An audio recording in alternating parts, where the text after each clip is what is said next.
Assalamualaikum warahmatullahi wabarakatuh. Kembali lagi dengan channel YouTube saya yang akan membahas sekitar tentang perkuliahan saya, yaitu tentang tugas-tugas, proyek-proyek atau UAS yang ada. Di sini saya akan membahas suatu studi kasus lagi. Sebelum dari itu, perkenalkan, nama saya Sylvia Kartika Sari, NIM H02218011 dari semester 6 Program Studi Matematika Fakultas Sains dan Teknologi Universitas Islam Negeri Sunan Ampel, Surabaya. Di sini saya akan masih membahas tentang seputar pengendalian kualitas statistik, yang dimana pada bab-bab sebelumnya, pada video-video sebelumnya saya membahas beberapa peta kendali yang ada. Untuk ini, studi kasusnya saya mengambil studi kasus yang sama pada video sebelumnya, yaitu studi kasus pada PT Petrokimia Gresik, yaitu pada materi pupuk ZA1. Tetapi di sini perbedaannya adalah saya akan menganalisis total tentang peta kendali, yaitu pada variabel-variabelnya akan saya lakukan pengujian peta kendali yang saya ambil judul sebagai berikut. Analisis peta kendali individu moving range pada pupuk ZA1 studi kasus PT Petrokimia Gresik. Untuk apa itu sih perbedaannya dari peta kendali hotlink kemarin, akan saya bahas selanjutnya. Pada timeline kali ini saya akan membahas tentang masih sama, yaitu tentang sampel data, yang kedua tentang asumsi keacakan data, yang ketiga tentang asumsi distribusi normal, yang keempat tentang peta kendali individu moving range, yang kemudian diagram Ishikawa, yang terakhir yaitu tentang analisis kapabilitas proses. Untuk yang pertama, sampel data. Di sini sampel datanya masih sama pada studi kasus yang kemarin, yaitu pada penelitian ini data yang digunakan merupakan data variabel dari bahan-bahan pupuk ZA1 yang diproduksi oleh PT Petrokimia Gresik, dengan variabel yang digunakan antara lain nitrogen untuk X1, air untuk X2, kristal Fa untuk X3, dan kristal plus 30 US untuk X4. Pada penelitian ini akan dilakukan pengujian pada setiap variabel dengan menggunakan analisis peta kendali individu moving range. Di sini perbedaannya dari T-hotlink kemarin, yaitu saya akan menguji setiap variabel. Setiap variabelnya yaitu untuk sampel datanya bisa kita lihat pada tabel 1 ini. Data hasil pengamatannya, sampelnya diambil 1 sampai 85 sampel. Untuk X1-nya itu ada nitrogen. Untuk X2-nya ada air, untuk X3-nya kristal Fa, untuk yang X4-nya kristal plus 30 US. Dari setiap variabel ini akan saya lakukan uji asumsi-asumsi peta kendali, diagram Ishikawa, dan analisis kapabilitasnya.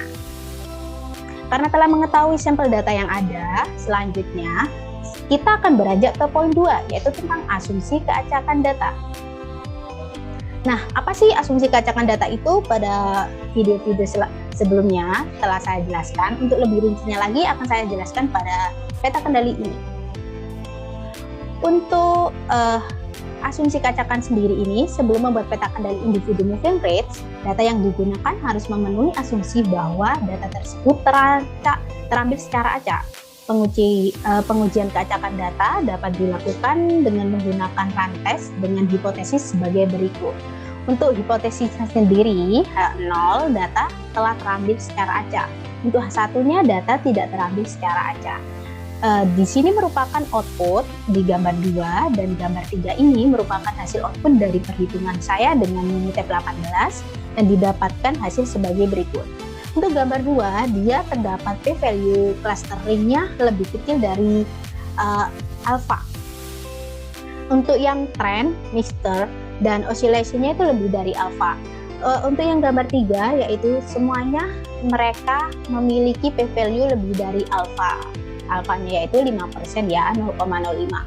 Untuk yang selanjutnya, pada gambar 4 dan 5, pada hasil perhitungan pada Minitab, di sini saya akan menganalisisnya. Untuk pada yang kristal Fa di sini untuk p-value-nya kurang dari alpha, yaitu pada clustering saja. Untuk yang lainnya lebih dari alpha. Untuk yang kristal plus 30 US pada rantesnya ini didapatkan hasil semuanya telah acak. Berdasarkan gambar 2 didapatkan saya menganalisis untuk keseluruhannya, berdasarkan gambar 2 didapatkan hasil satu nilai p-value kurang dari alfa dan 3 nilai p-value lebih dari alfa. Pada gambar 2 didapatkan hasil semua nilai p-value bernilai lebih dari alfa. Untuk gambar 4 sendiri ini didapatkan satu nilai p-value kurang dari alfa dan 3 p-value lebih dari alfa. Terakhir, pada gambar 4 ini didapatkan hasil semua p-value-nya bernilai lebih dari alfa. Maka saya bisa dapat ambilkan kesimpulan untuk X1, X2, X3, dan X4 pada data nitrogen, air, kristal Fa, dan kristal plus 30 US terambil secara acak. Nah, setelah itu, karena data semua sudah terambil secara acak, maka kita akan bisa melanjutkan ke asumsi distribusi normal. Apa sih asumsi distribusi normal itu akan saya jelaskan lebih lanjut. Untuk asumsi distribusi normal ini, selain uji asumsi yang digunakan harus terambil secara acak, terdapat asumsi lain yang harus dipenuhi, yaitu data harus mengikuti distribusi normal dengan hipotesis sebagai berikut. Untuk H0-nya, data berdistribusi normal. Untuk H1-nya, data tidak berdistribusi normal. Untuk gambar 6 dan 7 ini hasil perhitungan pada Minitab yang terdapat yang gambar 6 ini untuk data nitrogen p-value-nya kurang dari 0,010. Untuk air p-value-nya kurang dari 0,010. Kemudian untuk gambar 6 dan 9 ini juga hasil output-nya pada setiap variabelnya, yaitu untuk yang gambar 8 untuk kristal Fa dia didapatkan p-value-nya juga kurang dari 0,010. Yang terakhir pada kristal plus 30 US dia didapatkan p-value-nya lebih dari 0,150. Berdasarkan saya akan menganalisis pada semua gambar tersebut tadi, berdasarkan gambar di atas merupakan uji distribusi normal dengan menggunakan metodenya yaitu Kolmogorov-Smirnov. Diperoleh p-value kurang dari 0,10 kurang dari alfa 5%. Pada gambar 678 yaitu tentang nitrogen, air, dan kristal Fa. Maka tolak H0 sehingga diambil kesimpulan bahwa data nitrogen, air, kristal tidak berdistribusi normal. Berdasarkan gambar 9 ini diperoleh p-value lebih dari alfa 5%, maka H0 diterima dan disimpulkan bahwa data kristal plus 30 USX4 berdistribusi normal. Dari keempat gambar ini, saya akan mengambil kesimpulan dalam penelitian ini bahwa data nitrogen, air, kristal Fa, dan kristal plus 30 US diasumsikan telah berdistribusi normal. Dikarenakan semua asumsinya telah memenuhi acak dan berdistribusi normal, maka selanjutnya saya akan menganalisis tentang peta kendali individu dan moving range. Apa sih peta kendali individu dan moving range itu? Di sini saya akan menganalisis setiap poin-poinnya yang akan saya jabarkan, yaitu ada 4 poin tentang nitrogen X1, air X2, kristal Fa X3, dan kristal plus 30 X4. Untuk yang pertama tentang nitrogen X1. Pada peta kendali ini, setelah dilakukan uji asumsi data di atas, selanjutnya membuat peta kendali individu moving range untuk mengetahui apakah proses produksi tersebut terkendali. Nah, pada gambar 10 dan 11 ini adalah hasil output perhitungan pada Minitab yang dilakukan pada kedua diagram tersebut. Selanjutnya ini adalah juga pada gambar 12, dia masih terdapat data yang out of control. Berdasarkan data nitrogen X1, dapat dilihat gambar 10, 11, dan 12 ini pada kedua gambar, yaitu grafik peta kendali individu ini yang atas dengan moving range yang bawah itu terdapat data yang out of control, yaitu data dengan nomor sampel 55, 55, 1, 83, dan 1. Maka dilakukan pengujian ulang dan menghasilkan peta kendali IMR yang telah direvisi pada gambar 13. Setelah melakukan pengujian ulang, didapatkan hasil pada gambar 13 ini yang dia sudah datanya tidak ada yang out of control. Dapat dilihat pada gambar 13 bahwa diagram MR menunjukkan nilai MR-nya 0,01852 dengan batas atas dan batas bawahnya sebesar 0,06051 dan 0. Sedangkan pada diagram individu value menunjukkan nilai X-nya 21,0268 dengan batas atas dan batas bawah sebesar 21,0761 dan 20,9776. Untuk diagram individu value-nya ada di atas ini ya. Untuk yang diagram movering-nya ada di bawah ini. Dapat juga dilihat bahwa kedua diagram semua sampel berada di antara batas atas dan batas bawah peta kendali. Maka dalam hal ini dapat dikatakan bahwa data untuk yang nitrogen X1 telah terkendali secara statistik atau tidak ada data yang di luar kontrol. Karena untuk nitrogen sudah terkendali, kita selanjutnya akan pada air untuk X2. Untuk X2 ini pada air, peta kendali tersebut akan saya bahas. Di sini hasil output dari perhitungan pada air didapatkan dia langsung terkendali dalam satu kali pengujian. Berdasarkan data air dapat dilihat pada gambar 14 ini bahwa diagram MR yang bawah ini menunjukkan nilai MR-nya sama dengan 0,02333 dengan batas atas dan batas bawah sebesar 0,07624 dan 0. Sedangkan pada diagram individual value yang di atas ini menunjukkan nilai X-bar-nya sama dengan 0,1086 dengan batas atas dan batas bawah sebesar 0,1706 dan 0,0465. Dapat dilihat juga bahwa pada kedua diagram ini semua sampel berada di antara batas atas dan batas bawah. Maka dalam hal ini dapat kita simpulkan data air untuk X2 telah terkendali secara statistik atau tidak ada data yang di luar kontrol. Karena X1, X2 telah terkendali, selanjutnya kita akan pada X3, yaitu tentang kristal Fa. Untuk kristal Fa X3 ini, kita melakukan pengujian pada Minitab, didapatkan hasil outputnya yaitu pada gambar 15 dan 16. Di sini masih terdapat data out of control pada data yang nomor sampelnya 65, 66, 5, 65, 67, 5, dan 5. Maka dilakukan pengujian ulang dan menghasilkan peta kendali IMR yang telah direvisi pada gambar 17. Nah, pada gambar 17 ini sudah terkendali, dapat dilihat lagi pada gambar 17 pada diagram MR-nya bawah ini, nilai MR barnya sebesar 0,0194 dengan batas atas dan batas bawah sebesar 0,06339 dan 0. Sedangkan pada diagram individual value pada atas ini dengan batas atas dan batas bawahnya itu sebesar 0,106 dan untuk batas bawahnya min 0,0025 dengan nilai X barnya sebesar 0,0490. Dapat dilihat juga pada kedua diagram ini semua sampel berada di antara batas atas dan batas bawah pada peta kendali. Maka dalam hal ini dapat kita simpulkan bahwa data kristal Fa telah terkendali secara statistik dan tidak ada data yang di luar kontrol.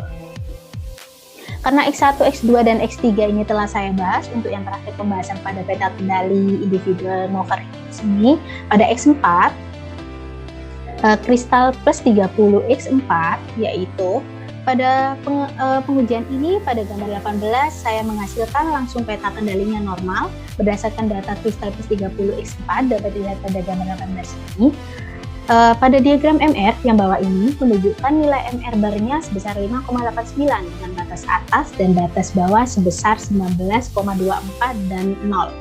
Sedangkan pada diagram individual value-nya ini didapatkan nilai X-barnya 68,54 dengan batas atas dan batas bawah sebesar 84,20 dan 52,88. Dapat dilihat juga bahwa kedua diagram ini berada pada sampel batas atas dan batas bawah pada peta kendalinya ada di antaranya.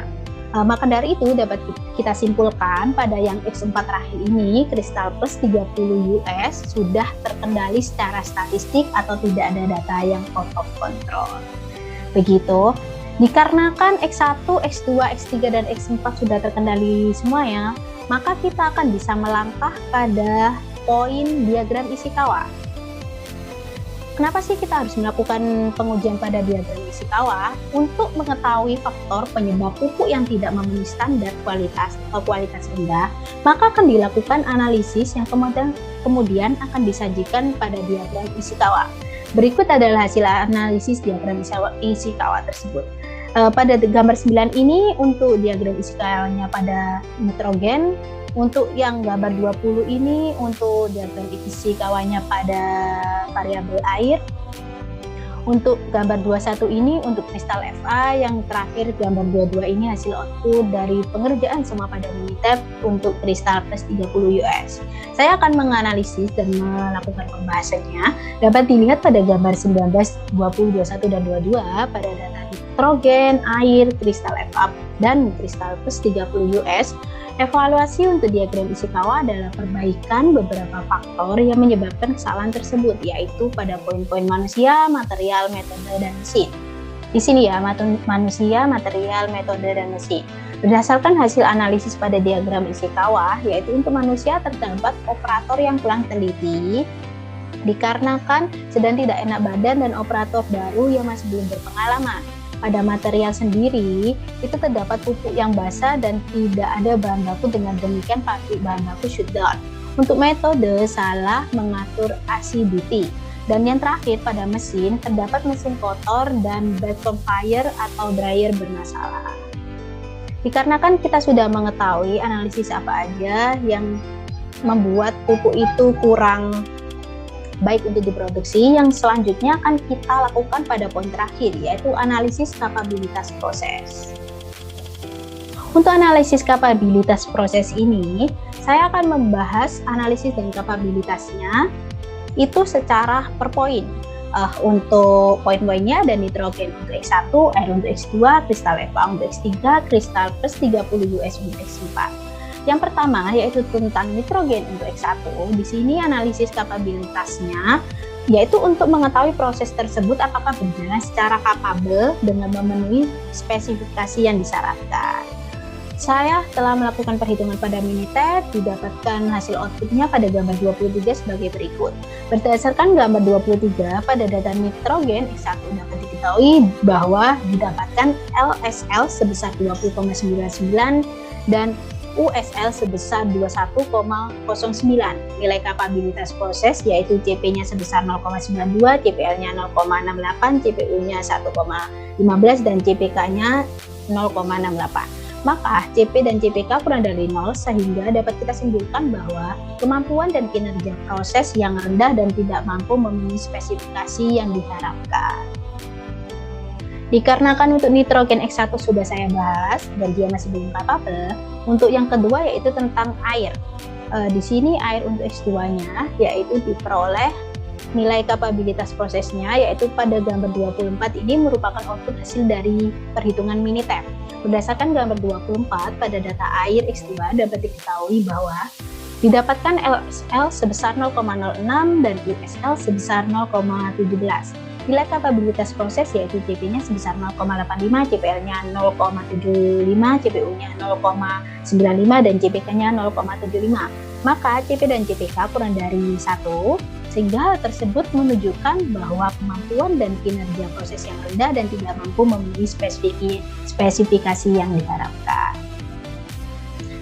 Dikarenakan X2-nya juga masih belum kapabel, kita akan melakukan perhitungan pada X3 yaitu kristal Fa untuk X3.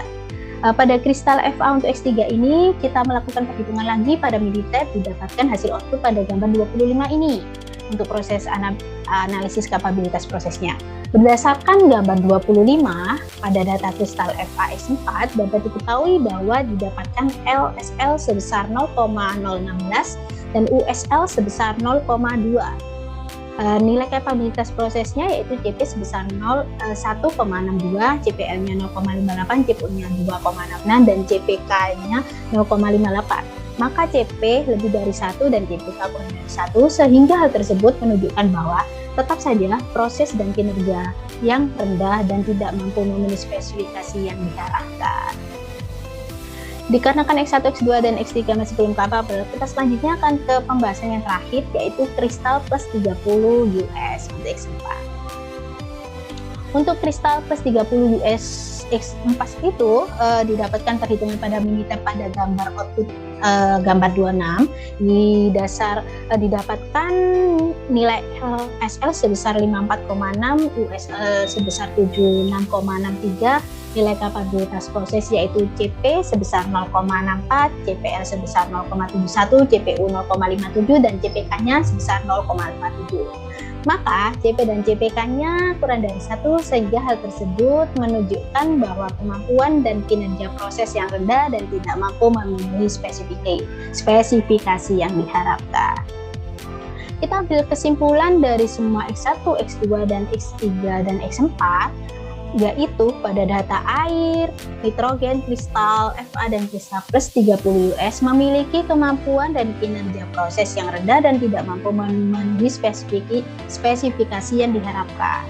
Maka dari itu, dari penelitian ini kita ambil kesimpulan bahwa untuk semua variabelnya yang telah dilakukan masih belum kapabel. Dikarenakan kita telah mengetahui untuk analisis kapabilitas prosesnya semua masih belum kapabel, maka selanjutnya yang kita lakukan yaitu untuk setiap poin-poinnya telah saya jabarkan dan bisa saya ambil kesimpulan pada studi kasus yang saya ambil, yaitu berdasarkan penelitian di atas, maka dapat disimpulkan bahwa pada penelitian saya data nitrogen, air, kristal Fa+, dan kristal plus 30 US memenuhi asumsi terambil secara acak dan berdistribusi normal. Pada proses peta kendali individu moving rates menunjukkan sudah terkendali dan tidak ada data nitrogen, air, kristal Fa, dan kristal plus 30 US di luar kontrol. Dari analisis diagram Ishikawa-nya sendiri, diketahui faktor penyebab penyimpangan kualitas adalah pada faktor manusia, material, metode, dan mesin. Berdasarkan hasil analisis pada diagram Ishikawa, yaitu untuk manusia terdapat operator yang kurang teliti dikarenakan tidak enak badan dan operator baru yang masih belum memiliki pengalaman. Pada material sendiri terdapat pupuk yang basah dan tidak ada bahan baku yang demikian pabrik bahan baku shutdown. Untuk metode terdapat salah mengatur acidity, dan yang terakhir pada mesin terdapat mesin kontrol dan back conveyor atau dryer yang bermasalah. Pada yang terakhir, pembahasan tentang analisis kapabilitas prosesnya menunjukkan bahwa data nitrogen, air, kristal Fa, dan kristal plus 30 US memiliki kemampuan dan kinerja proses yang rendah dan tidak mampu memenuhi spesifikasi yang diharapkan. Maka dari itu, proses penelitian yang saya lakukan masih belum kapabel. Dikarenakan telah mengetahui semuanya tentang apa itu peta kendali individu mover rates, semoga bermanfaat untuk pembahasan yang saya lakukan hari ini.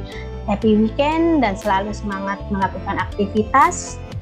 Jangan lupa untuk share, like, and subscribe karena saya akan membuat channel beberapa tentang hal-hal yang bermanfaat terkait dengan perkuliahan saya. Kurang lebihnya mohon maaf. Wassalamualaikum warahmatullahi wabarakatuh.